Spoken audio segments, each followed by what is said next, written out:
Ladies and gentlemen, we have a fun one for you today. Today we're going to do a full and complete tier list of the Everfest Blitz meta. I love Blitz as a format. I know there's some people that don't necessarily like Blitz as much because it can be a little swingy, but I'm not going to lie, the swingier it gets for a bunch of heroes, the weirdly more balanced it gets. And the nice thing too is if you get outswung, you can always just have another match right after that. It doesn't take very long to start up another Blitz game when you're all at 20 life anyway. So I have played a ton of Blitz, and I've played a lot of Blitz in this meta currently as well. So I feel very comfortable with my assessments, and I've chosen a very, as you can see, a very scientific scale to rank these all off of. So, of course, starting at the bottom, we have the full meme tier. This is literally all of the heroes that are memes within the game. They're heroes that you could take to an event, certainly, and you can have a lot of fun with. But you're not really expecting to win so much as you're like, hey, check it out, I played that hero. And that is so cool. You're really cool if you play full meme heroes. I'm just gonna say it. Especially if you win with full meme heroes, you're the coolest of all of us.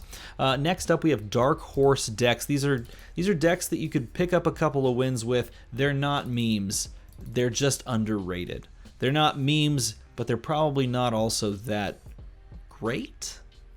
They're not great. They're okay. They're good. They're okay. Then you have the super solid decks. These are decks that are literally just super solid. I know, I came up with the best things. And then we have the not quite wizard decks. These are like the tier 1.5s. These are the not quite wizards. They're not perfectly good. They're not quite wizard, but they're close. And then of course, the top of the leaderboard, tier 1, S tier, is the wizard tier. That's what it is. It's the wizard tier. So let's begin all the way through. I'm pretty sure 1, 2, 3, 4, 5, 6, 7, 8, 9, 10, 11, 12, 13, 14, 15, 16, 17, 18, 19, 20, 21, 22, 23, 24. Did I get them all? I think I got them all. I think they're all in here. Minus Yorick. Yorick the Bard is not in here yet because we don't have necessarily I could have put Yorick in here. I should have done that. I'll just Photoshop him in or something. Okay, here we go. Let's break it down all the way through. The ultimate guide begins now. We're starting with Kasai. Kasai is one of my favorites. She's fantastic, and for me, she's wizard tier. Okay, look, she's wizard tier for now. But I have my eye on you, Kasai. Look, Kasai is good in general. She puts out a lot of power. There are some decks that beat her, but right now she's at that like top point. She's wizard tier, okay? Like she goes toe to toe. She's up there. Next up, I'm not going to by the way, I'm just going to say this. In the interest of not spending 45 minutes talking about the intricacies of one hero, which I'm sure I will do later when I forget that I'm saying this, in the interest of not doing that, I'm gonna try not to spend 14 minutes on each hero. I'm not gonna lie to you. I think Kaio is actually super solid. I think Kaio's actually super solid. It's weird. There's gonna be probably a good number of super solid decks. This one for me kind of teeters between super solid and Dark Horse because I actually do think now with Ready to Roll, he's just like right there. He can just high roll you out. But I do think that the fact that you have to roll for all your sixes and the fact that even with Ready to Roll, sometimes you just miss. He's not down that list, but I do think he is stronger now than he has been thanks to things like Ready to Roll. This is a crazy one. Ira is interesting because there's a lot of people that say Ira's worse. By the way, Ira has always been like here. And then I guess right towards the end of the last meta, she started trending downward a little bit. Ira's weird in that, like, if you build Ira in the previous playstyle where you're like Kadachi, big thing, she's not good. Well, she's not as good. But if you just take out some of the, like, needless blocky things and just play her like Cheerios Briar, I actually think she's really good. So I'm going to put her in the tier 1.5. She for me, she teeters right here.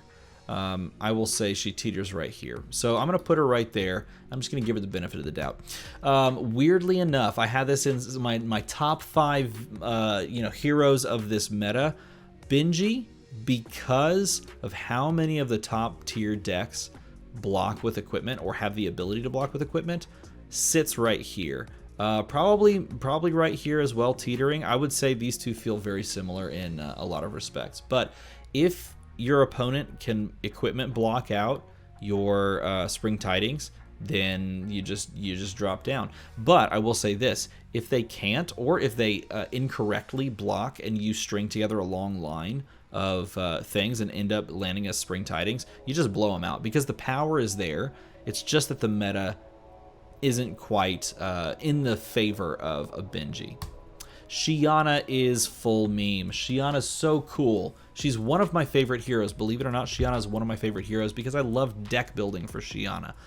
But she is definitely full meme. I don't think you can consider her dark horse. I'm just not there yet. She's definitely in the full meme tier for now. But maybe one day when we get some more specializations, I think that's what we always say about Shiana. Maybe one day she moves up.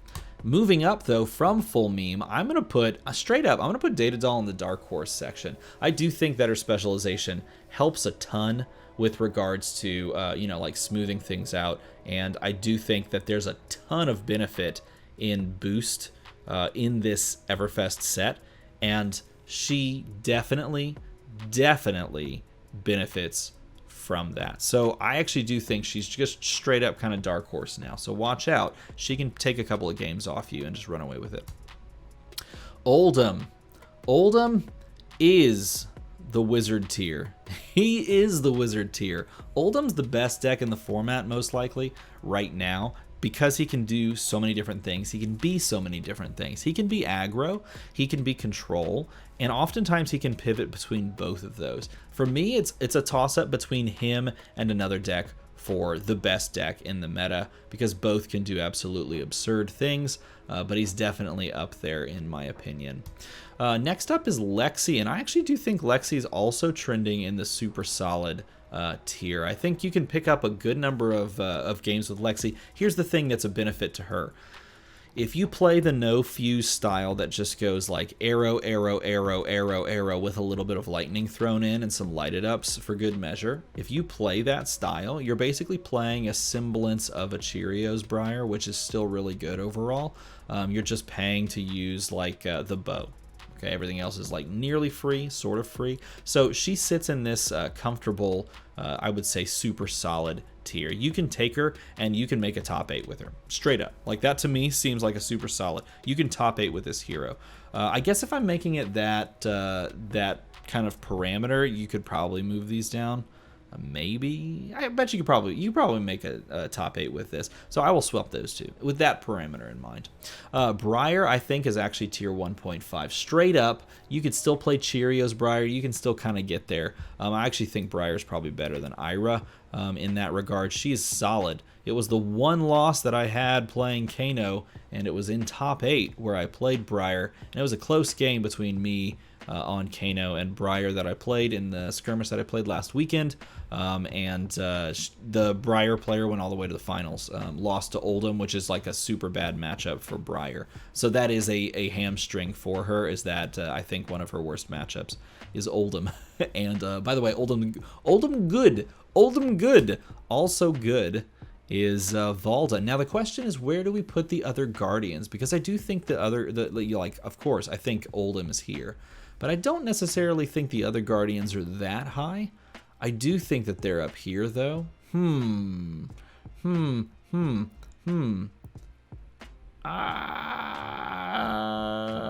go there. We'll go there. I think Valda, and this is by extension, I'll also say, I think Bravo as well. They are both in that solid, not quite wizard tier. There's going to be some mixing and matching, where I do think some people could, argue that this is correct.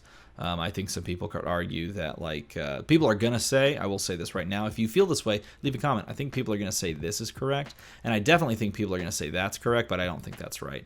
You could also argue that this is correct. There's you could split some hairs, but I think what we're getting at here is that these decks are really definitely the more consistent ability to top 8 if you play them well. These are you could top 8 if you play them well.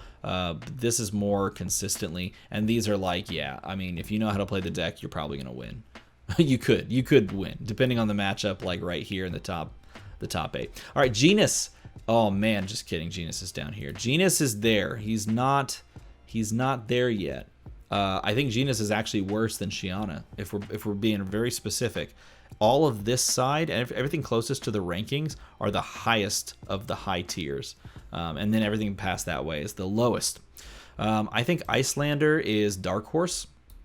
I think there's a lot of hype around Icelander, and I totally get that. Icelander's a wizard. Shouldn't I put it in wizard tier? I think it's a Dark Horse right now, namely because I don't think that some of these decks up here will allow the disruption that's available to Icelander to really deter them from blowing up the Icelander. I do think that in the hands of a skilled pilot, and this is true of both wizards, that you can take this and push it way up here. But I don't think for the average player overall that that Icelander becomes, you know, super duper solid. You could probably get there with like a top 8. And you know what, you could, if you're really good and you have it really tuned and people don't know what you're doing, you could disrupt enough to probably win a tournament. But that's probably why it's a Dark Horse. Sometimes they just get there. I am so sorry, Prism. I am so sorry. I am so sorry. I don't think, oh, look, okay, I'll do that. I don't think Prism just cuts it right now. The idea of aggro Prism is really alluring because aggro Prism is really good into this matchup, this matchup, this matchup to a certain degree, this matchup, maybe this match. It's really good into this matchup, but you know what it's not good into? The best deck in the format. Also, any other Guardian, not good into it. Not good into it. Yes, there are new tools that allow you as Prism to gain benefit if you know, you're playing in these matchups and they pop. But you're devoting resources to gain some ancillary benefits, and I just don't think you're cutting it right now. Also, don't think you're cutting it with the old Bolton. I am very tempted to put it. That feels so bad. Feels so bad. I do think Bolton's actually worse off than Prism though. And yes, these you could argue some switch around. I feel like I'm being really hard on Icelander because I do think Icelander has potential. Maybe Icelander's super solid. I just feel bad about it. I just feel bad. There's gonna be someone that feels really good about Icelander and wants me to put it there. I feel bad for you, but I'm gonna stick to my guns. I do think Icelander maybe could move up. All right, Chain. Chain's a weird one. Because I feel like Chain's super solid, but, and it's a big but Chain is a setup deck. And setup decks, same thing with Prism here. Like if you played Aura Prism, setup decks don't work in this format. It's too fast. It's too explosive. There's too many heroes that can just blow you up. And because of that, I think Chain sits in the super solid range. And I do think like you could argue this here. Would I say that Chain is better than Benji? Yes. Would I say it's better than Kaio? Yes, I'll say it's better than Kaio. Levia, oh man, like these two heroes, I feel like I could do that. I could do that. It's tough because like she just doesn't have anything. Levia doesn't have anything going for her. Like she doesn't have any real benefits outside of a couple of cards in her card pool that are specific Shadow Brute, right? And so for that reason, it's like it's actually just better to high roll with Kaio or play like quad intimidate Rhinar. You know what I mean? And so I do feel like Levia right now is in the barely in the full meme tier, which is hilarious because like I do think Data Doll is like better. Ouch, that feels so bad. Kano is a wizard. Kano's a wizard. No, actually, if you want my honest opinion, Kano's right there. I do think Kano's a little bit less, I don't know, potent, I guess, than these two decks. Maybe less consistent, I'll put it that way. Less consistent. But I do very much think that Kano is wizard tier. That's why I named it wizard tier. If anything, if you take anything from this video, it's that I made this tier list and I started in my mind with Kano being right there. Take that for what it's worth, because I do believe that he is tier 1, and I think that there's people that are like putting him here, and that's not right. That's not right. That's not right. Dash. Weirdly enough, I think Dash is actually in a really good spot. Again, all boost. Boost Dash is just in a really good spot. You boost you know, do some crazy stuff with like Teklo Pounder. You push way like a ton of damage, and I actually do think that like this matchup, Kano into Dash, feels horrible. It feels like as bad as Prism. Kano into Prism was horrible, and I feel like Kano into Dash is also horrible because it just plays the same way.